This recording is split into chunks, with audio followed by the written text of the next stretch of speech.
Ayan na mga kababayan, ang panalo sigurado 12-0 according to Alyansa.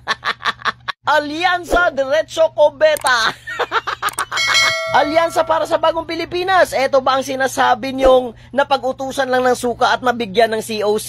Tingnan niyo yung views. Katutok ako dyan. Huwag mong sabihing fake news. 29.6 thousand views sa Alyansa para sa Bagong Pilipinas at 1.4 million views para sa PDP Laban. Asa na suportan nyo sa views? Alyansa ng Bagong Pilipinas team, ito ba yung nangunguna sa survey?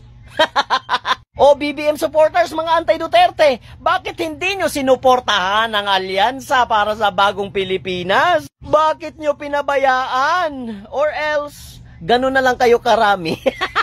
Habang partido, PDP Laban, tumataginting na 1.4 million. Parang pag nagsasalita lang si VP Sara, milyones agad ang viewers ha. Masyado kasi kayong believe sa sarili. Suportahan nyo naman yung mga kandidato nyo na yan. Kawawa kulelat pa kayo sa rally, kulelat pa kayo sa views.